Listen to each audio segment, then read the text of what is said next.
환난 날에 여호와께서 내게 응답하시고 야곱의 하나님의 이름이 너를 높이 드시며 성소에서 너를 도와주시고 시온에서 너를 붙드시며 내 모든 소재를 기억하시며 내 번제를 받아주시기를 원하노라. 내 마음의 소원대로 허락하시고 내 모든 계획을 이루어주시기를 원하노라.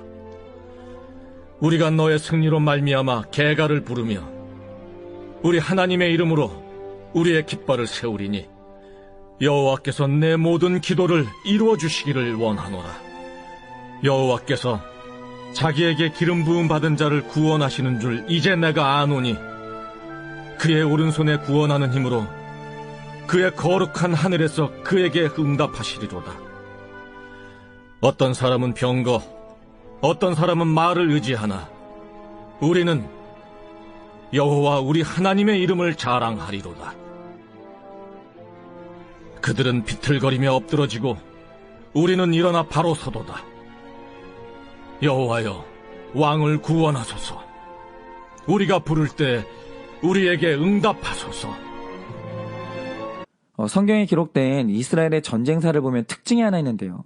비율로만 따지자면 만약 이스라엘이 100번의 전쟁을 치렀다, 그러면 99번은 전부 자기보다 강한 적들과의 전쟁이었습니다.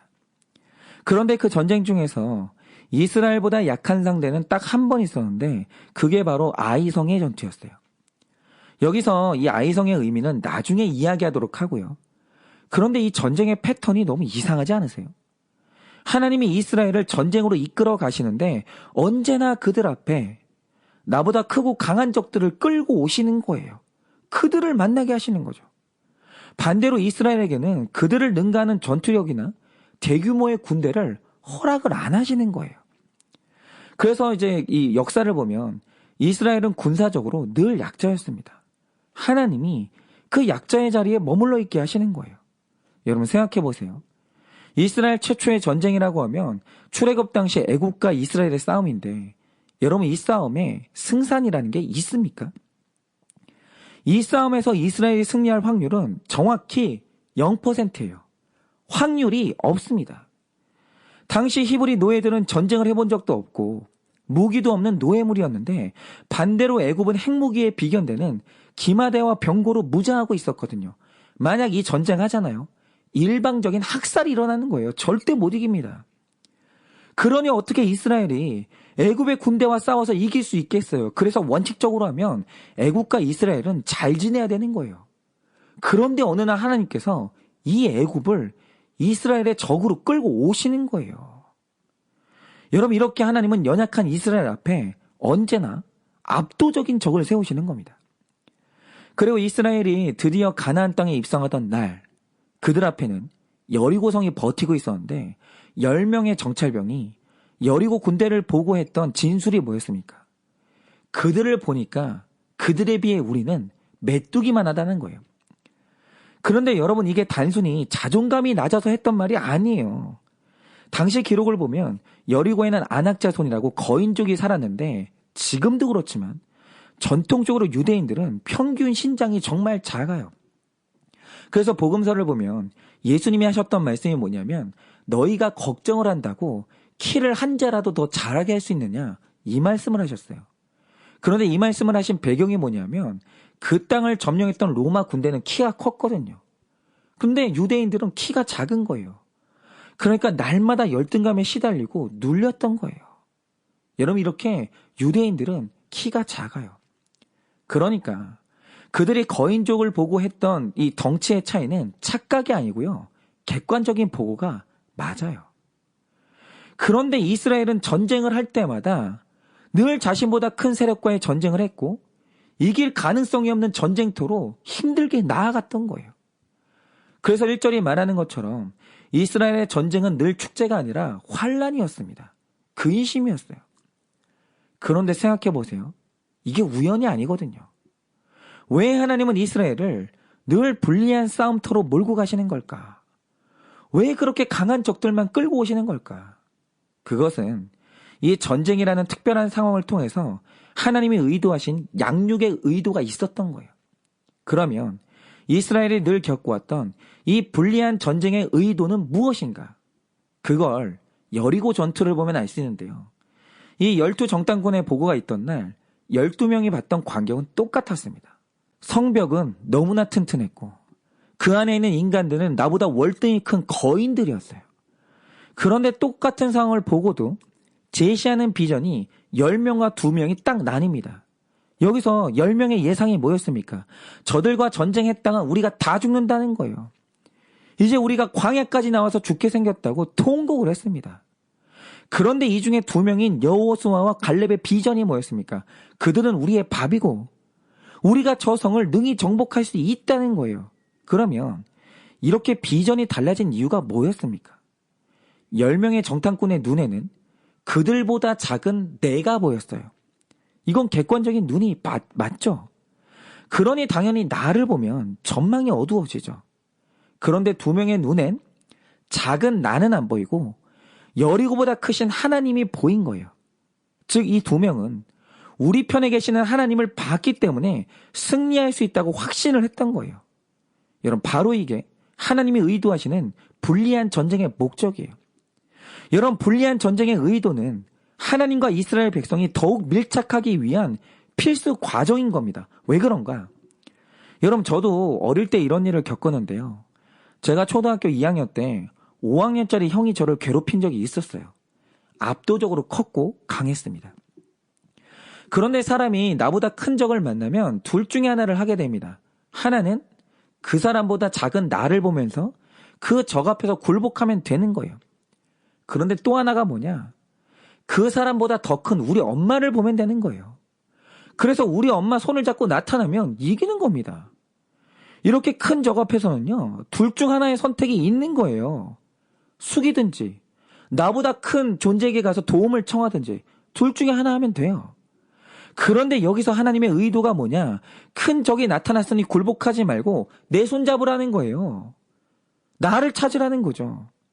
그래서 이스라엘은 나보다 더 큰 적들을 만난 덕분에 하나님과 늘 밀착할 수 있었어요. 그래서 이스라엘 역사에 나타났던 강한 적들은 이스라엘과 하나님이 딱 붙도록 도와주는 고마운 사람들이었던 겁니다. 그런데 이렇게 하나님과 이스라엘이 붙을 때 이스라엘은 늘 승리했어요. 그런데 이스라엘이 전쟁을 하면서 딱 한 번 하나님과 떨어진 때가 있었는데 그때가 언제인지 아십니까? 나보다 작은 적 아이성을 만났을 때예요. 그때 그들이 교만해지자 하나님께 묻지도 않고 하나님 없이 전쟁터에 나갑니다. 그들이 하나님하고 떨어지게 된 거예요. 그러자 여지없이 광야에서 처음으로 패배합니다. 결국 이스라엘의 전쟁사가 의미하는 게 뭐냐면 이 전쟁은 하나님과 나를 같은 편으로 묶어주는 은혜라는 거예요. 그런데 여러분, 왜 이 땅의 강한 적들과의 전쟁을 통해 이 땅에서 하나님과 친밀해지는 게 왜 중요합니까? 여러분, 이 세상의 모든 인간은 반드시 한 번은 최고로 강한 적과 마주치게 되어 있는데 인생에서 이 싸움을 피한 사람은 이제까지 한 명도 없었어요. 그 상대가 누구인가? 그게 바로 사망이에요. 죽음. 모든 인간은 한 번은 죽음이라는 압도적인 적과 전쟁을 치러야 돼요. 진시황제도 이 적과 치열한 전쟁을 했던 거예요. 그런데 여러분, 이 사망이라는 적이요, 압도적인 힘을 가졌거든요. 그런데 이 전쟁에서 하나님이 내 편이면 반드시 죽음을 이깁니다. 그런데 하나님이 내 편이 아니었던 사람치고 그 죽음과 싸워서 이긴 사람은 아무도 없었어요. 진시황제도 졌어요. 그러니까 우리가 이 땅에서 치르는 전쟁은 바로 최종적인 전쟁, 이 죽음과의 전쟁을 준비하는 과정인 거예요. 이 땅에서 환란에 가까운 전쟁을 통해 하나님과 반드시 같은 편이 되는 연습을 해야 돼요. 그리고 같은 편이 된 그 상태로 죽음 앞에 나아가야 되는 것입니다. 그런데 중요한 것은 하나님이 오늘 내 편이 돼서 이 전쟁에서 승리하는 방법이 뭐냐는 거예요. 바로 그게 오늘 말씀에 나와 있는데요. 자, 오늘 말씀은 전쟁터에 나가는 왕을 향해 백성들이 베풀어줬던 이 축복의 기도문이에요. 그런데 이 기도문의 내용을 보면 결국 이 기도의 가장 중요한 소원이 뭡니까? 전쟁이라는 환란의 날에 하나님이 우리 왕의 편이 돼달라는 거예요. 이게 가장 중요해요. 그러면 어떻게 하나님이 우리 편이 될 수 있는 것인가? 바로 그 답이 1절부터 3절에 기록되어 있는데요. 먼저 1절을 보시면 환난 날에 여호와께서 왕에게 응답하시기를 간절히 구합니다. 그런데 하필 그 응답의 모델로 누구를 내세웁니까? 홍해를 가른 모세도 아니고 기도 응답의 아이콘인 엘리야도 아니에요. 갑자기 그들이요, 야곱의 하나님을 불러요. 그러면 야곱에게 어떤 의미가 있길래 야곱에게 응답하셨던 하나님을 부르는 것인가? 그걸 알려면 야곱의 일생을 우리가 묵상해야 됩니다. 여러분, 일단 야곱이 누구냐라고 할 때 그의 특징이 뭐냐면 그는 절대로 하나님께 굴복하지 않는 독립적인 인간이라는 거예요. 하나님과 붙어갈 생각을 안 해요. 어릴 때부터 야곱은 자기 소원을 성취하는 방법이 있었는데 그게 기도가 아니었습니다. 그는 언제나 정교한 거짓말과 사기로 자기 소원을 이룩해냈어요. 그런데 문제는 거짓말과 사기가 팔복을 받는 통로가 될 수가 없거든요. 그러니까 우리가 뭘 얻었든지 간에 거짓말하고 사기쳐서 얻는 것은 하나님께로부터 온 것은 절대로 아니에요. 그렇게 될 수가 없거든요. 여러분, 택자가 하나님의 팔복을 받으려면 반드시 하나님의 방법을 사용해야 되는 거예요. 그 길로만 가면 반드시 하나님이 야곱의 편이 되어주시고 때가 됐을 때 가장 덕스러운 방법으로 장자의 자리에 세워주시는 거예요. 그래서 하나님이 그의 일생에 끝없는 거룩을 요구하시는데 문제는 그가 뭔가를 얻고 싶을 때마다 거짓말이라는 이 방식을 못 버리는 거예요. 그는 거짓말 중독이 정말 심했는데요. 일단 첫 번째 사기는 형이 가장 배고플 때를 노렸다가 제정신이 아닐 때 겨우 팥죽 한 그릇에 장자권을 사요. 그런데 여러분, 이거 모략 아닙니다. 지략 아니에요. 하나님의 방법이 아닙니다. 명백한 불법이에요. 그리고 두 번째로 아버지까지 속인 다음에 장자의 축복을 받아내요. 근데 이때 야곱이 축복 못 받습니다. 그의 일생을 보세요. 이때 하나님도 같이 축복하시나? 축복 안 하십니다. 이런 방식으로는 축복이 임하지 않아요. 그런데 이게 뭐냐면 단순히 아버지를 속이고 형을 속이는 게 아니라 야곱이 거룩을 요구하시는 하나님을 매번 이겨먹는 거예요. 계속 반항하는 거죠. 그런데 이 행보는 삼촌 라반의 집에서도 계속돼요. 하나님은 그에게 레아라는 최고의 아내를 주시거든요. 그런데 그때도 야곱은 레아를 주신 하나님의 뜻에 반기를 들어요. 그리고 기어이 7년을 더 버텨서 허락되지 않은 라헬을 얻어내는데 야곱이 인생에서 겪었던 고난의 절반은 바로 이 라헬에게서 비롯되는 거예요. 라헬도 축복이 아니었어요. 그러나 어쨌든 그는 결혼 문제에서도 또다시 하나님을 이겨먹어요. 그런 다음 또 사기를 쳐서 많은 가축을 얻고 또 사기를 쳐서 삼촌 라반의 집에서 도망을 친 다음 죄로 얻은 재산을 잔뜩 실은 채로 약속의 땅에 돌아옵니다. 그런데 문제는 뭐냐? 죄의 열매를 안고서는 약속의 땅에 죽어도 못 들어옵니다. 그러니까 여러분들도 여러분이 인생에서 얻은 그 성취를 뒤돌아보셔야 돼요. 여러분, 그거 뭘로 얻으셨습니까?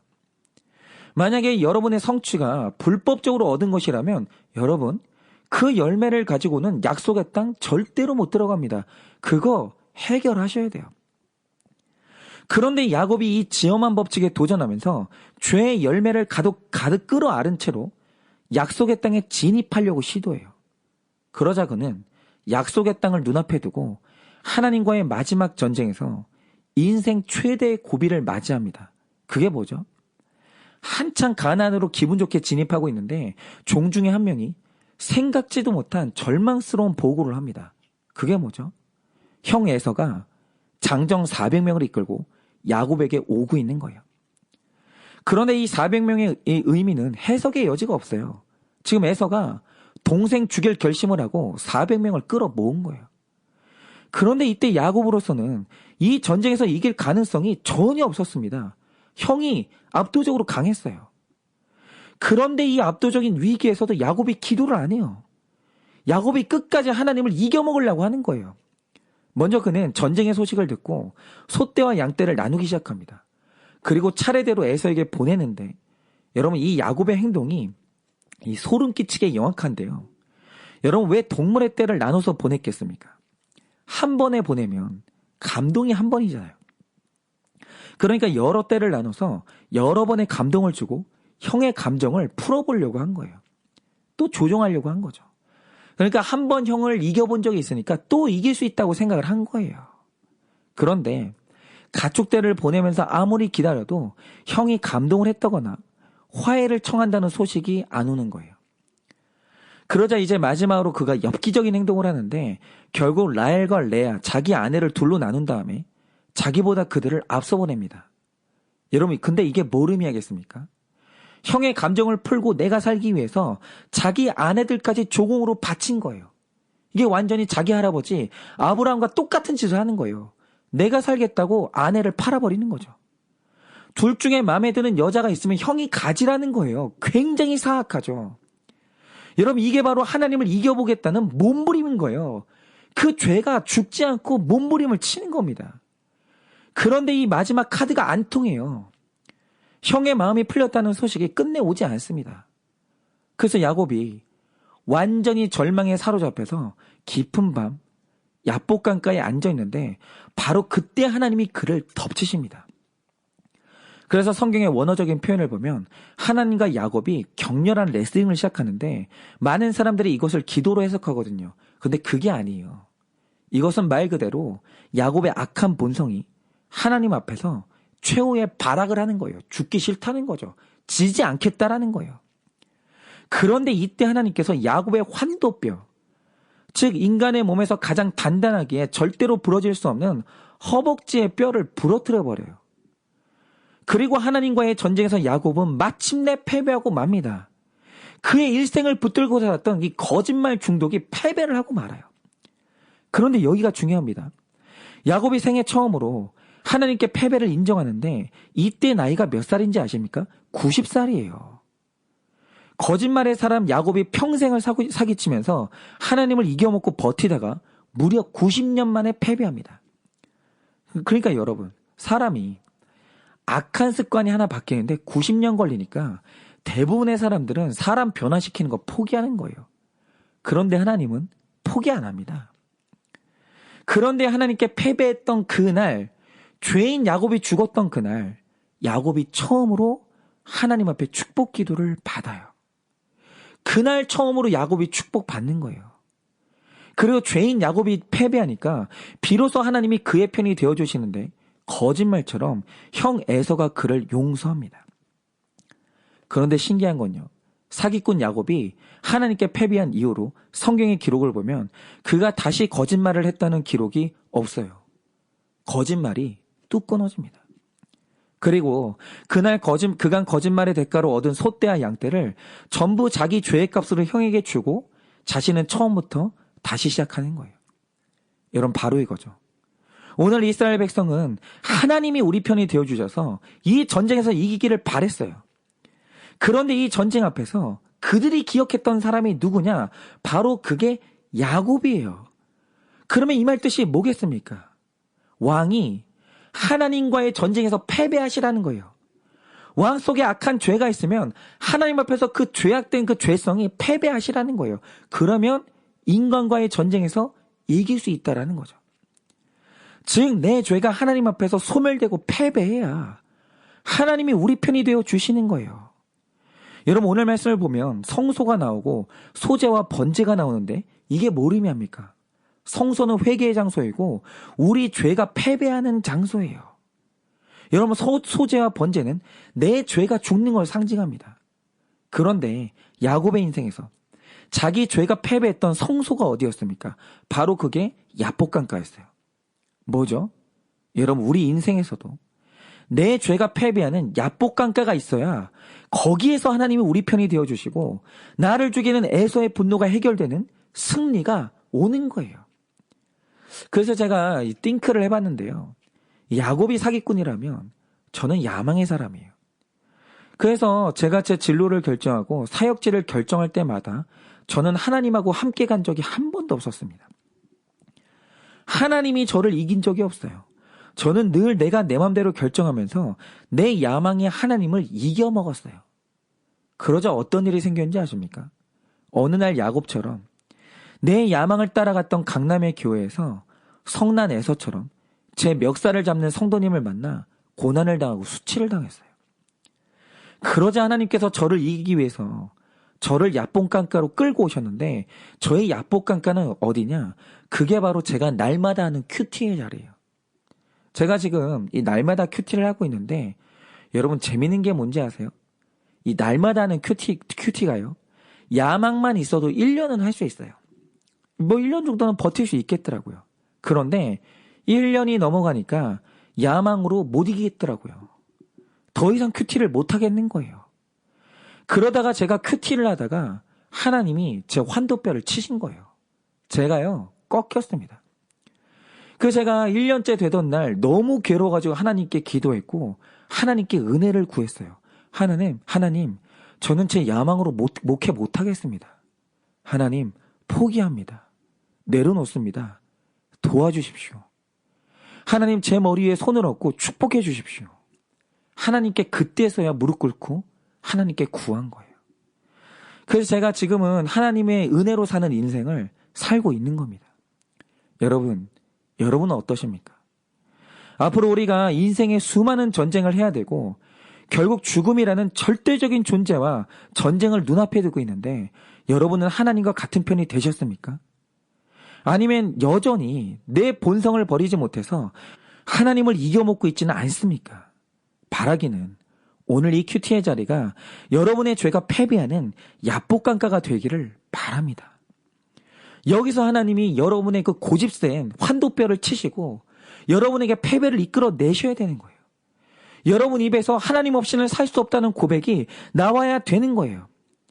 여러분 오늘 이 큐티를 하시면서 버려야 될 죄가 있으면 버리시고 갚아야 될 죄가 있으면 갚으시고 고백해야 될 죄가 있으시면 회개의 고백을 하세요. 그래서 오늘 이 야복강가에서 내 죄는 패배하고 하나님이 내 편이 되어주셔서 나의 모든 전쟁이 승리로 끝나기를 예수님의 이름으로 축원을 드립니다.